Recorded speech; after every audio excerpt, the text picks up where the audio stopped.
This is the latest cover of Charlie Hebdo, and it's the hand of God coming down, and then it says, "God is real. He disposes of the mullahs for us." I like he just put his hand on the yeah, and then this one, oh, I actually have so many good pictures that I could share with you guys that I should have had This prepared this earlier. was from The Onion, saying Iranian president stoned to death with mountain. Yeah, let me actually show. Oh, these are not YouTube friendly. I cannot show all of these together. Okay, yeah, let me show you the ones What that was it? here. So let me show you some of the memes the Iranian people have been making. Again, a lot of them are not YouTube friendly. This one requires an explanation. This is Jannati. It's a mullah who refuses to die. He's more than 100 years old. So he's like making fun of Raisi that he's dead and He's he's like the not, crypt and he's keeper. still. Yeah.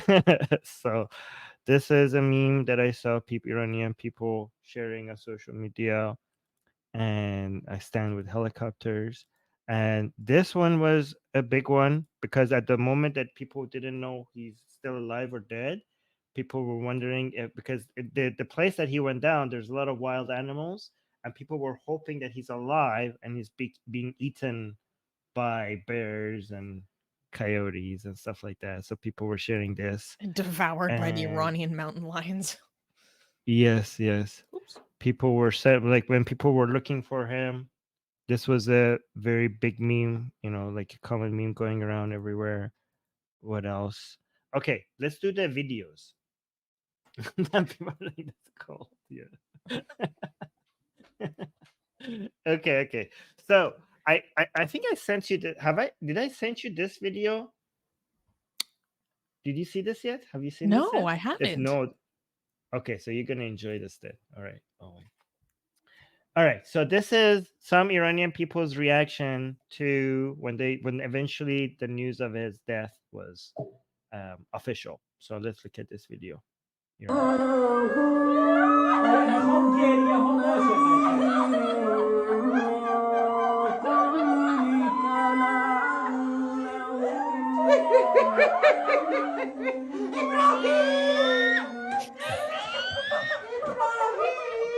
من يقرأ فاتحة مع الصلوات.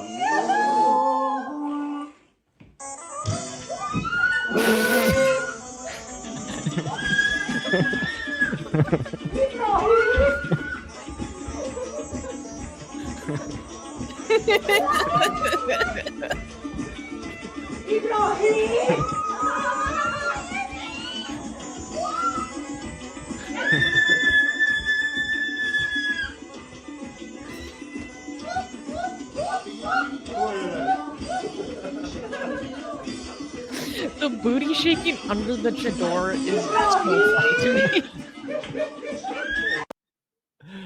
Yeah, and there's so many videos of people celebrating. This one to share, but people are toasting, people are celebrating, there are people walking in the streets of Iran giving each other sweets and congratulating each others.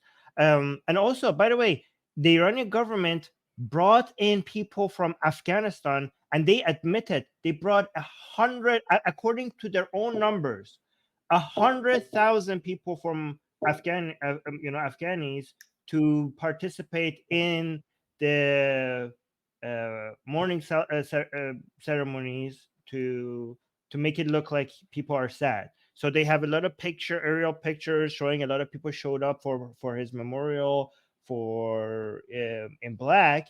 But then when you go look at the pictures on the ground in Iran, it's just like all obviously all Afghanistan people from Afghanistan, like Shias from Afghanistan that the Iranian government brings into Iran. And now we were like, I thought that these numbers are exaggerated, but just yesterday I saw the official number from the regime was 100,000 people from Afghanistan, just Oh so my that they could make the god. numbers of people look big, And right? do But they this let them was what stay, is or it? do they then send them back to Afghanistan? Oh no! There are people from Afghanistan in Iran that the government is trying to re-engineer the demographics of the Shias, because there's like a lot of Iranians are not religious anymore, so they bring extremely like religious Shias. Afghanistan is mostly Sunnis, but they also have a huge Shia population that the Iranian government is trying to bring into Afghanistan just so that they could have a big religious loyal to the regime community as well, and that's what they fill these events with these days to that's make not it going look to like go it's well. big. Yeah, that's pretty. A lot of people are. Yeah, this is like I can't even begin how angry people are about that. So, but that's not going to go what well. is this? Can you give? I haven't seen this one. Do you want to give me I the context believe for this is a celebration. I think this is in Toronto, or this is somewhere in Canada. I can't remember where. Oh, okay. Let I me play mean, it. just to give you a heads up, Armin, there is like music that plays in this. It's the Oh, helicopter song. oh, I should mute it then. The helicopter song will get us a copyright strike. Oh So man, it's just so fun though. yeah, so you could just say it, just sing it, just say helicopter, helicopter. Okay, well I play it. Okay, so you go ahead. Helicopter, helicopter, da, da, da, da, da, da, da, da. Helicopter, helicopter. I don't know Bosnian.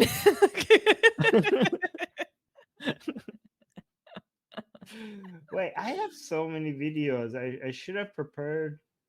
Let me actually. People were I have such a there were it's so fireworks. funny to me. So it's just so funny to me to think about this Bosnian singer, because that song was like really big a few years ago. It was like a TikTok sound that went really popular, so it had a big like boost. But I just imagine like the singer suddenly wondering why there was a giant spike in people listening to this song again. He's like, why did I get this fat royalty check all of a sudden? Wait, hold on. That song is genuinely so catchy though. So hold on. So people, look, you can see in the background, it's the news of the body being found on their TV, right? And in the front, the people are like opening champagne and sweets. All the sweets.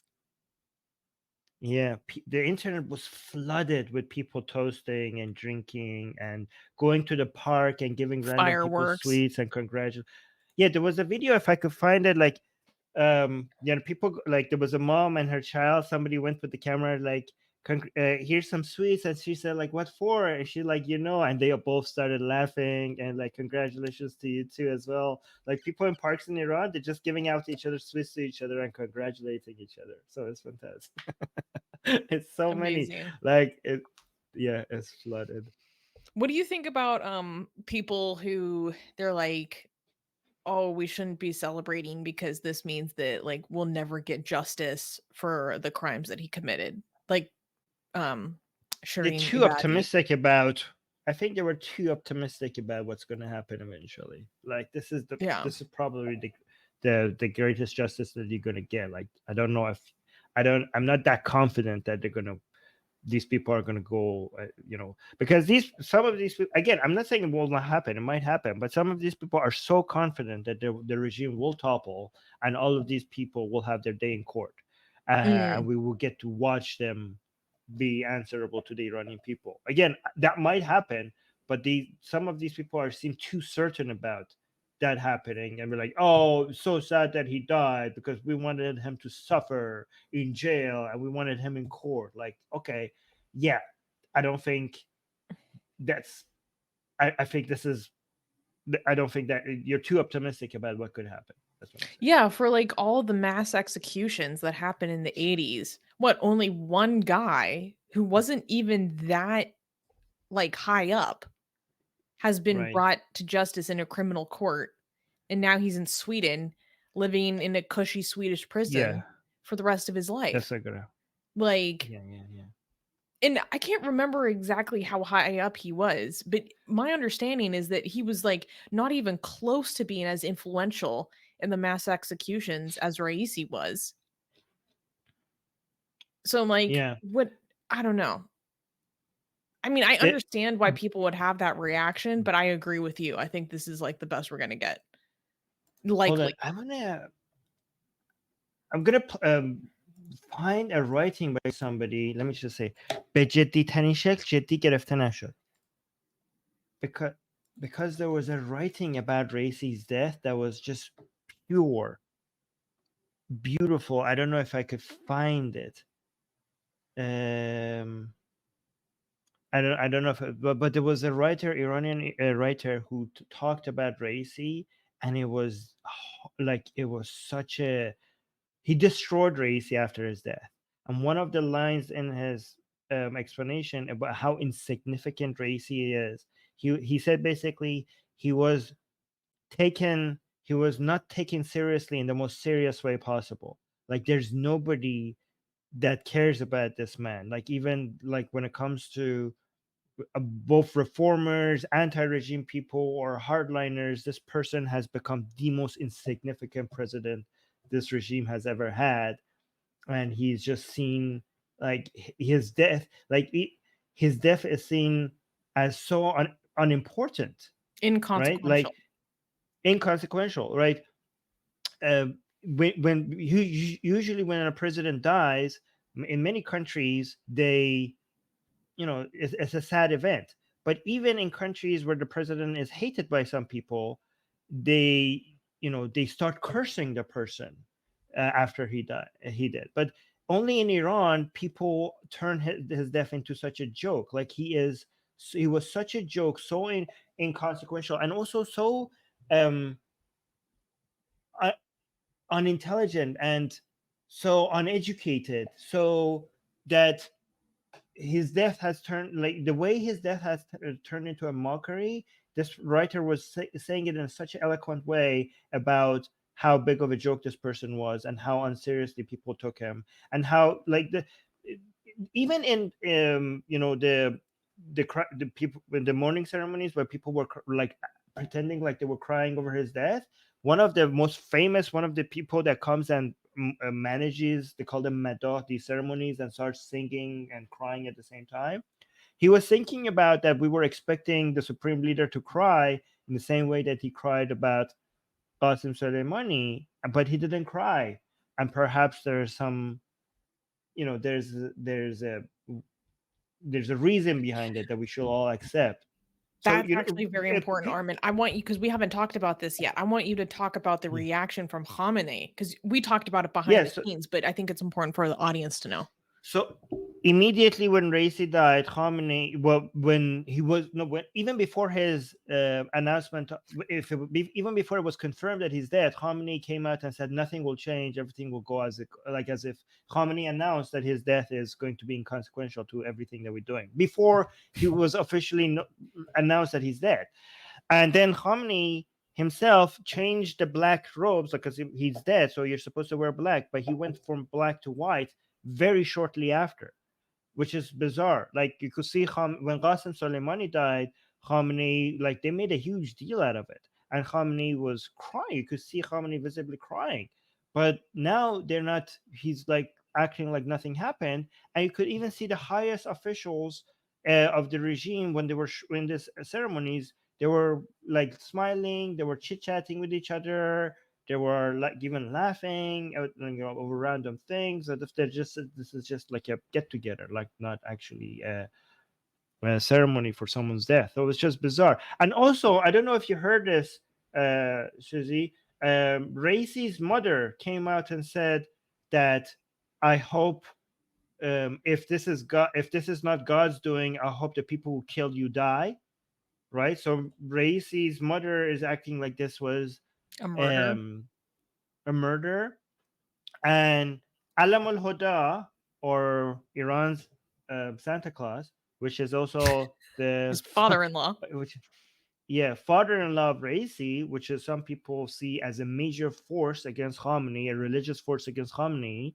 He came out and now posted with a picture of Khamenei and Raisi next to each other that I hope God grants everyone else in the regime martyrdom as well.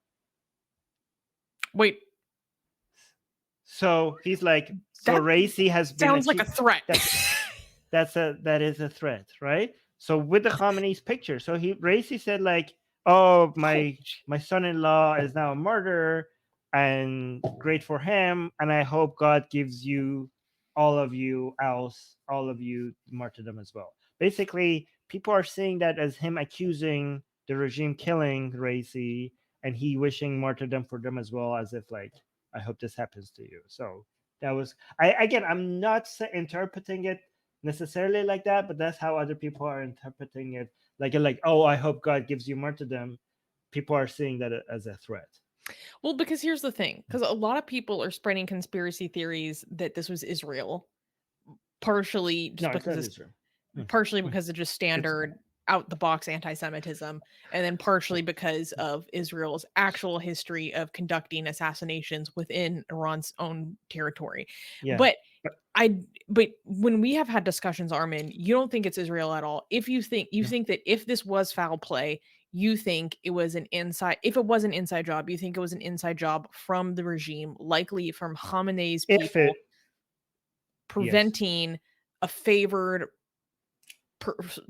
next supreme leader of the IRGC, preventing that from overtaking Khamenei's own son from being the next supreme leader. Well, there's two theories now. Okay, so here's the thing. It's very difficult to say this is Israel, because first of all, when Israel does assassinations in Iran, they don't deny it. Okay, they don't confirm it. They don't take responsibility for it, but they also don't deny it. Israel came out and denied that this was them. This was like the first time I ever heard Israel denying something like this, right? And also, the point of Israel doing assassination is for it to have a deterring factor, right? So when Israel does things in Iran, it doesn't confirm that it had done it, but it is known. Like, people will understand that it was Israel. It becomes obvious that it's Israel, and the utility of that is so that you know that Israel has deterring power. If Israel, this is if this is done in a way that you cannot trace it back to Israel, and people are not thinking that it's Israel, and Israel is also denying that it's Israel, it wouldn't even have, like, what would be the point of killing Raisi? Killing Raisi is not going to change Iran's politics, so it's not like he's the decision maker. But at the same time, it doesn't have any deterring capability, because you're doing Khamenei a service by killing him. And if you make it so that nobody will understand that it's you, it would like that. You only have deterring capability if people understand that Israel has retaliated in such a way. If you retaliate and people don't know that you retaliate, why even retaliate, right? So when it comes to, so either this was an accident, or if it was done on purpose by somebody, the most likely people behind it would be the people behind the supreme leader. Like, this was done by the supreme leader or his son, right? And if it's done by the supreme leader or his son, there's two theories for why he did that. Raisi was too much of so good of a puppet for Khamenei. So unlike all the other presidents, he said and then everything that Khamenei wanted, right? So people are like, why eliminate such a person that is just listens to everything? Almost every single other president at some point they turned on Khamenei. Like, even Mahmoud Ahmadinejad, which was celebrated by Khamenei so much, he turned on Khamenei, and Khamenei had to eliminate them in such a way. But why would you eliminate somebody that is so loyal and doesn't do anything unless it's approved by you? Well, the problem is that he was a bit too loyal, right? And given that this person just does everything you tell him, he was such a good candidate for the IRGC, as somebody, because the understanding is after Khamenei dies, there's going to be a major shift in power from the mullahs to the military, to the Sepah, to IRGC, To right? the deep state.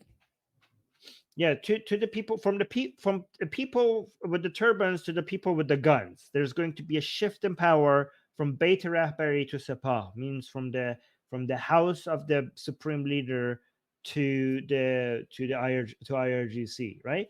So the IRGC would want the next supreme. The understanding is that IRGC will want the next supreme leader to be an inconsequential supreme leader that is just does whatever is told. So it just becomes a symbol. So the office of the supreme leadership just becomes a symbolic unit rather than a unit that actually makes any meaningful decisions, so that the IRGC has all the power. And Raisi was such a good candidate for that. And the understanding is that if Khamenei wants his son Mujtaba Khamenei to be the supreme leader, he would have to take Raisi out, so to take that option away from Sepah. The other theory is that theory is Persian for theory. The other theory is that Khamenei always wants the president to eventually to turn on the president at some point, and make them to hurt because the Khamenei doesn't believe in the presidency, and he also always flirted with the idea to remove the presidency entirely. Right? He flirted with that idea, but he wants. So some people suggest that he wants the president at some point to be destroyed, and for him to find an excuse to turn on the president and destroy whatever president was at the office, for people to turn against him. But the problem with Raisi was that he was so loyal that he didn't have any excuses to turn on him at some point, so he had to take him out. That's another theory. I'm not saying any of these theories are good, but I'm just telling you what the theories are. Another theory is that Raisi was just doing such a poor job that he just had to be removed, because he was just real embarrassing. He was so embarrassing. He couldn't even speak Farsi properly. He was talking like he doesn't know basic math. Sometimes, like, you know how a lot of people make fun of Biden speaking? Imagine that, but 10 times worse. He is, and that was genuinely what so much worse. He was so much worse than like when Biden is speaking. And Khamenei didn't like how embarrassing he was. And he didn't even want him to go through a second round of elections for him, because Khamenei famously wants every president to have 2 terms. He doesn't want a single president to have 1 term, because that would show that people are unhappy. Because that would show that people are unhappy with the government. So even presidents that he doesn't like, Khamenei is famous for this. Even presidents that he doesn't like, he wants them to have 2 terms, because the signal is to the world that people are happy with how things are run, right? So he didn't want Raisi to be this embarrassing for Iran, and he didn't want Raisi to have 1 term only, because everybody was now against him. Reformer, hardliner, Barandos, everybody was against him.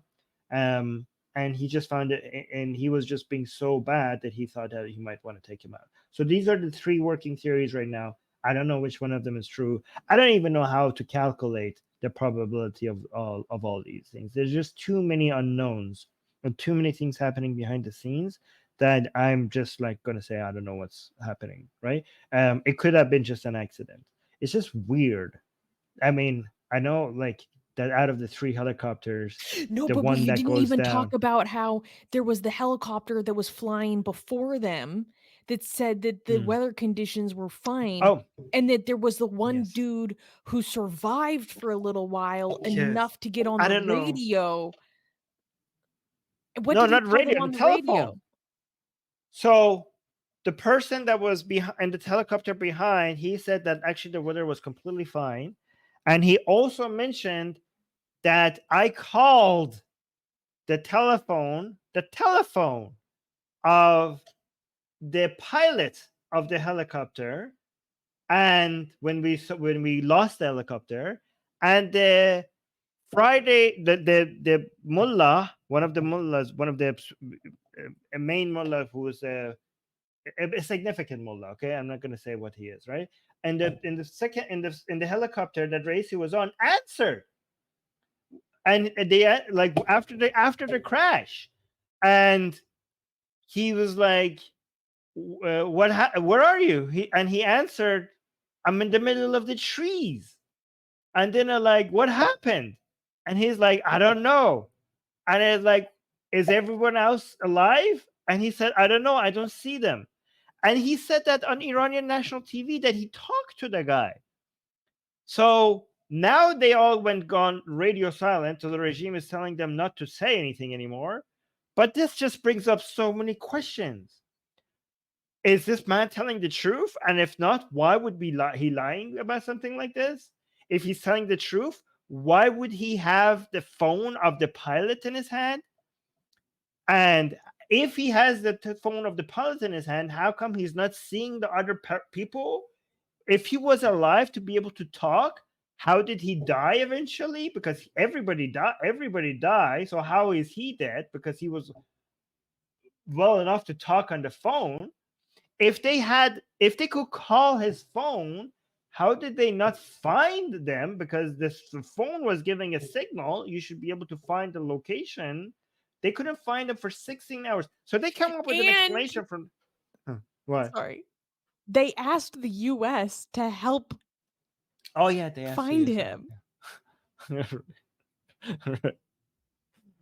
Yes. So the Iranian regime at some point asked Turkey to help, and then they asked the EU to help, and they were so desperate at some point they were going 16 hours looking for the president.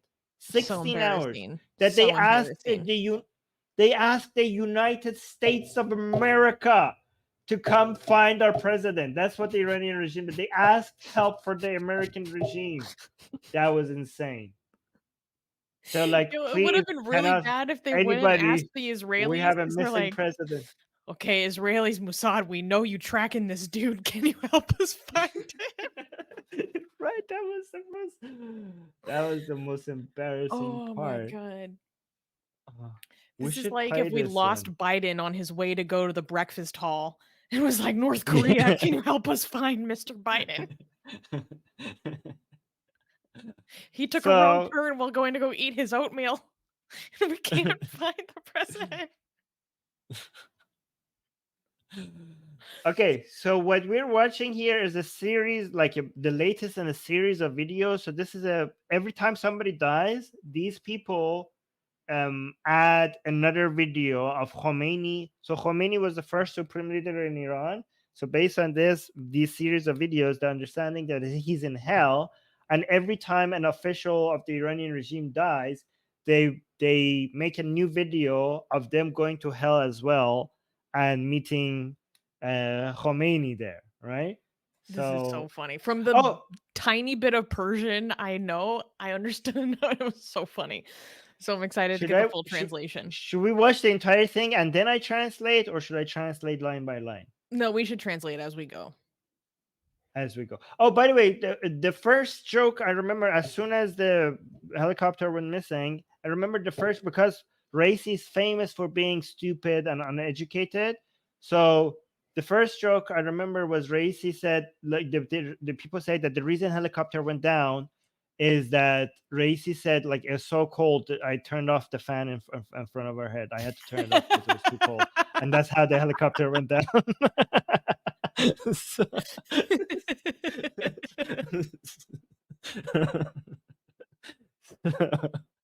so let's watch this one.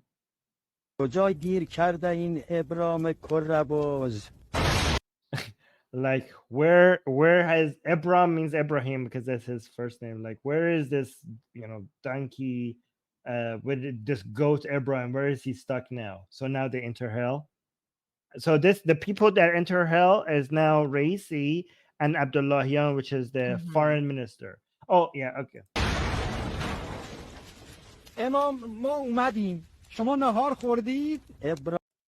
So it says Imam, meaning Imam Khomeini. So we are here now. Have you had lunch? So Raisi is famous for saying, like, it was bizarre because somewhere at the middle of a speech, he was just asking people if they had lunch.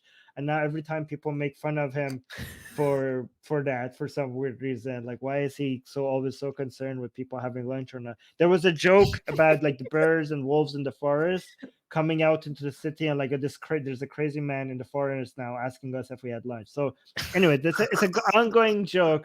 Raisi just showed up in hell and is asking Imam Khomeini if he had lunch. Oh,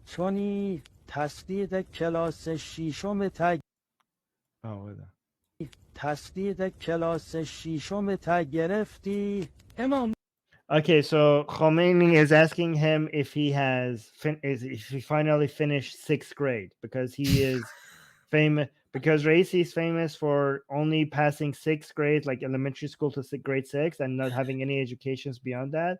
And Khomeini is asking him نه about that. درسمو تونستم تموم کنم نه رئیس جمهوریمو لکن اون So he says, like, I wasn't able to finish my studies. I wasn't even able to finish my presidency. So now Raisi is famous for always being a quitter. So he didn't finish school. He didn't finish being the head of the judiciary branch, right? Because he was the what is it called? Divan Ali, the Supreme Court. He was the head of the Supreme Court of Iran, but he quit that to become the president. So he's like he died and he didn't finish his presidency either. So he never finished anything. درازه کیه هلو Like, who's that man behind you? Oh, so this is the Iran Abdullahian. He was in the helicopter as well. He's dead. He's Iran's foreign minister, and he's embarrassingly bad at English.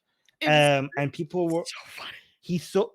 he's so bad at English, and people were like, why do you keep insisting in speaking English if you're so bad at it? Just let other people translate for you. And a lot of Iranians feel so embarrassed that he was the foreign minister and he was going everywhere around speaking in broken English. So Because Iranians joke. take their English speaking so seriously. All of my friends who are Iranian take it, they're perfectionists about speaking English.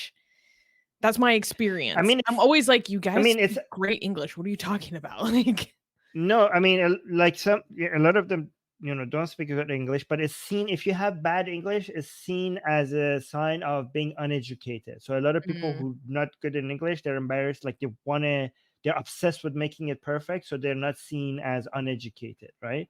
So, but the foreign minister English, his English was really, really poor, which is like, as a foreign minister, you have to know your English. Your English has to be good. So رئیس جمهوریمو لکن اون درازه کیه هلو امام we are welcome to hell لکن الهی بری زیر گل اینجا چه غلطی میکنید این هلیکوپتر چیه اینجا امام آنگوزمان شدیم. So these are some internal jokes that I don't know how to translate into English. So I'm just going to translate the parts that are transferable to English, because you have to know so much context for some of these jokes. امام آنگوزمان شدیم رفت. Can you speak انگلیسی Mr. Imam? Where is Qasim?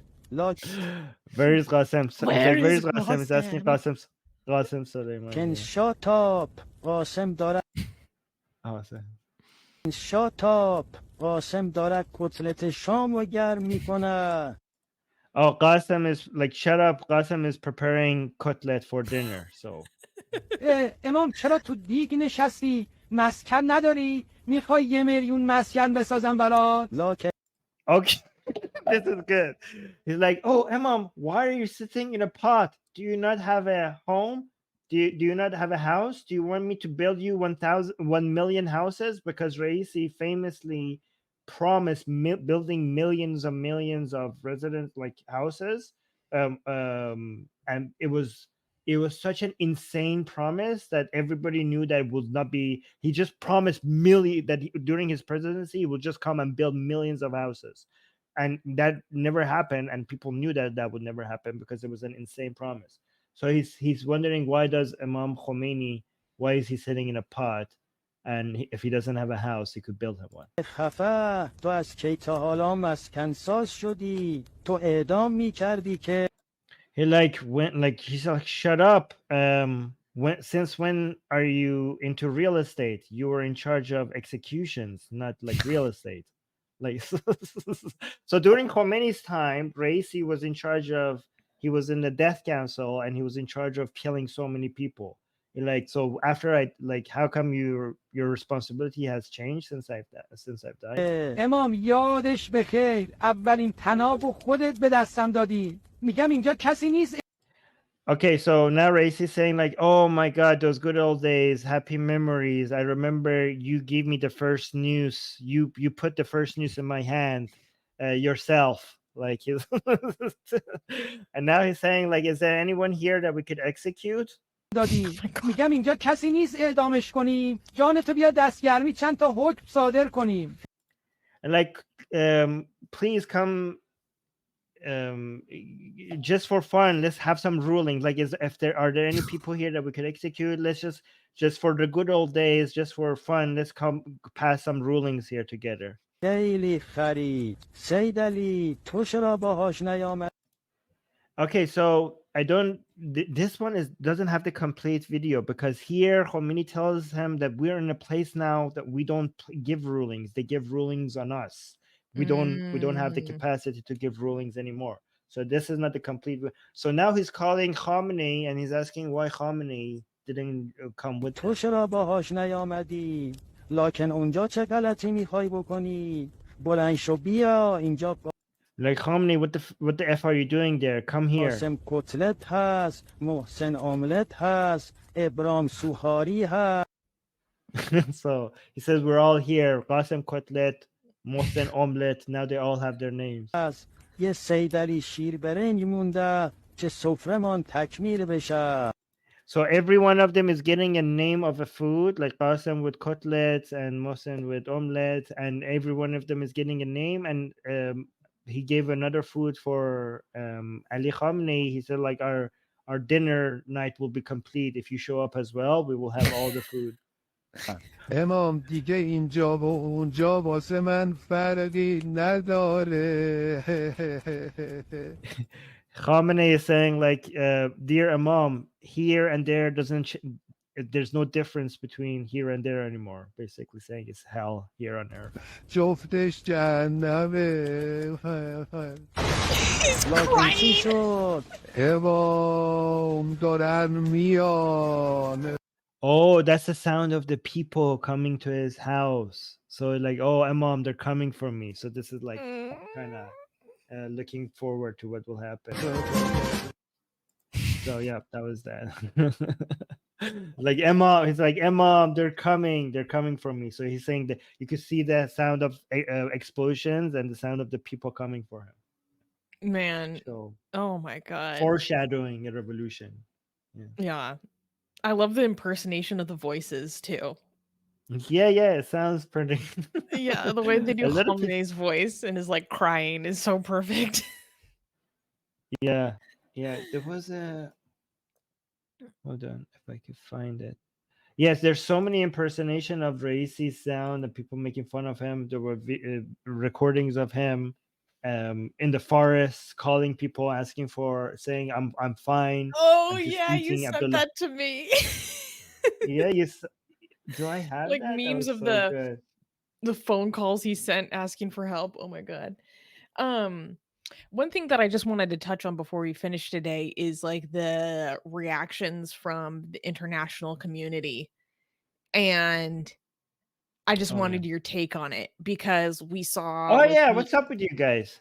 You the guys, United Nations like give a moment of silence or whatever, like honoring Raisi.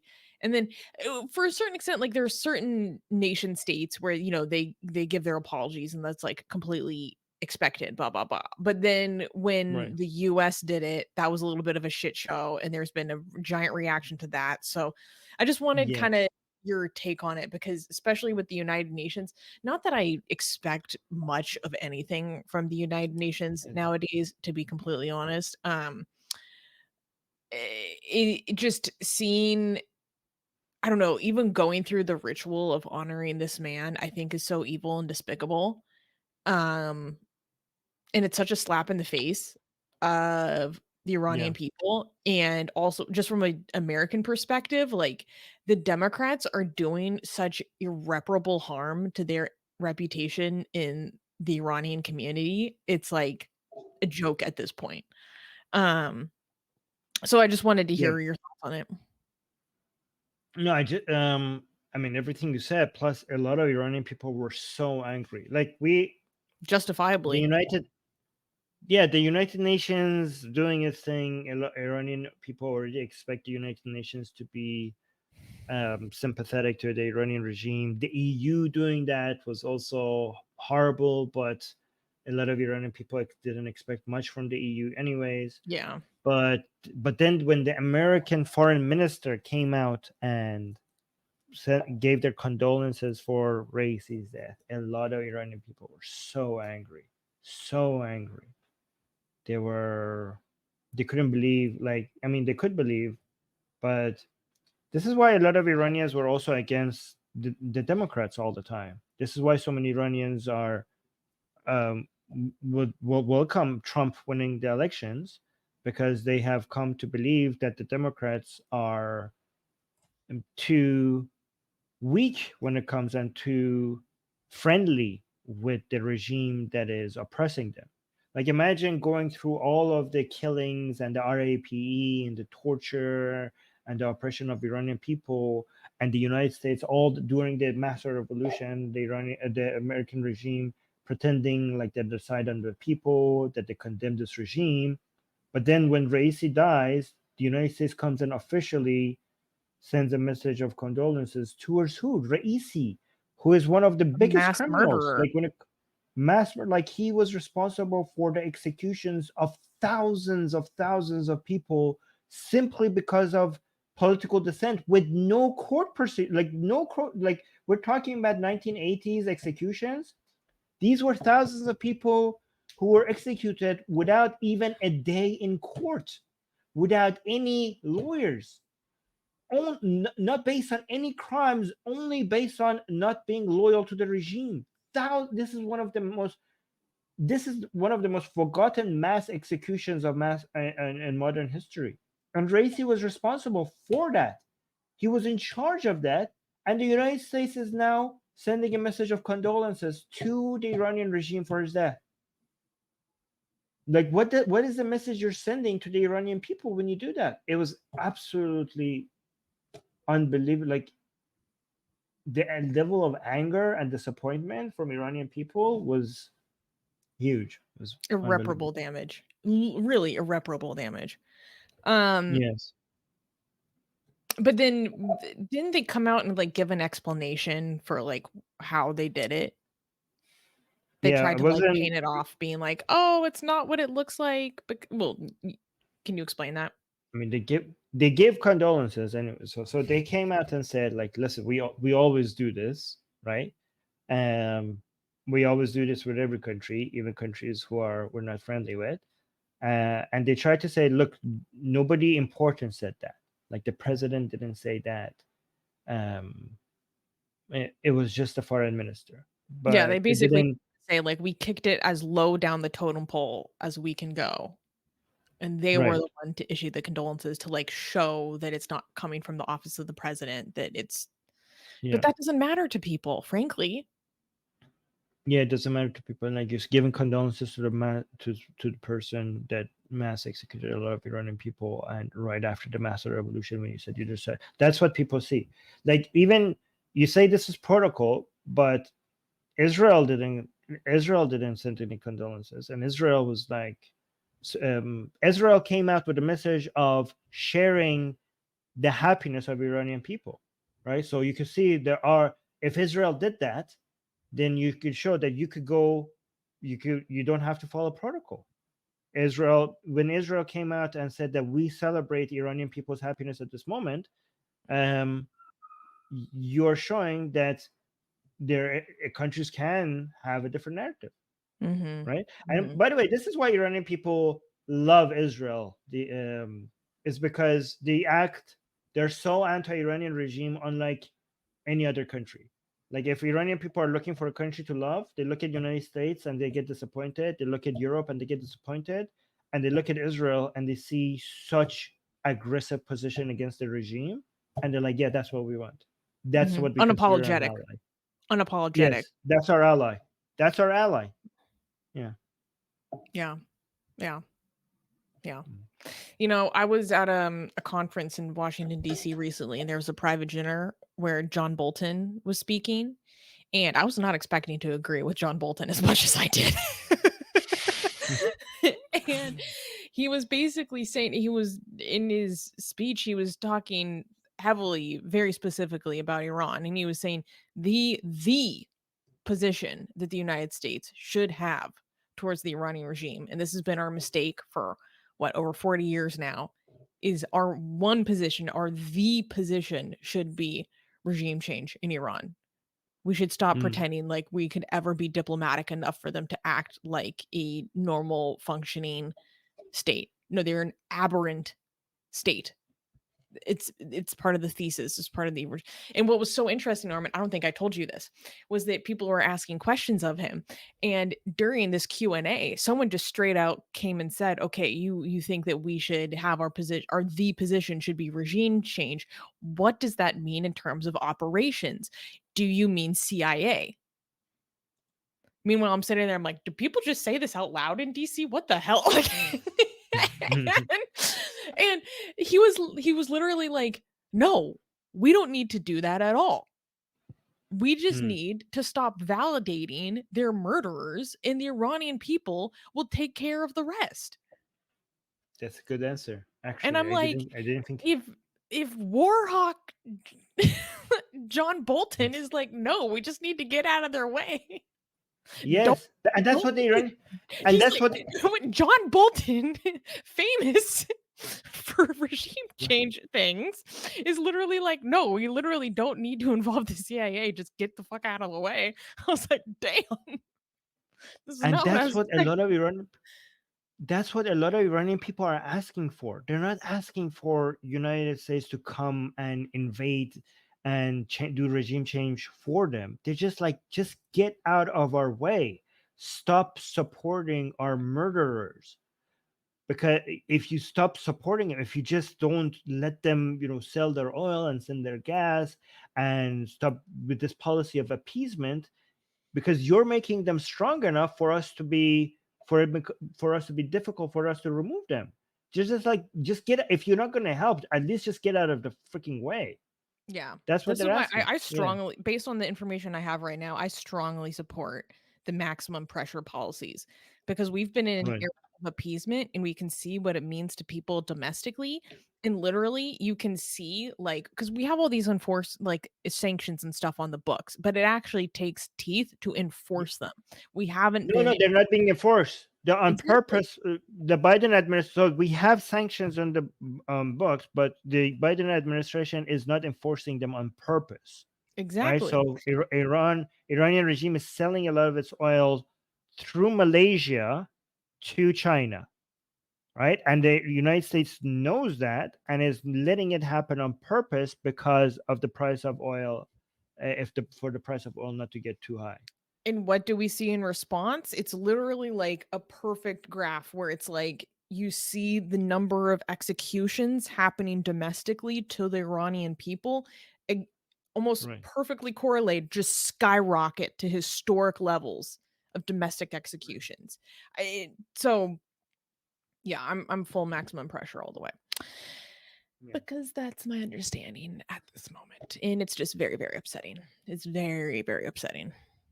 Do you know who makes the most amazing, gorgeous, and other adjectives that I can't use here on YouTube, blasphemous art ever? We do! And for some reason, we are giving it away for free. Download them now using the link in the description before we change our mind.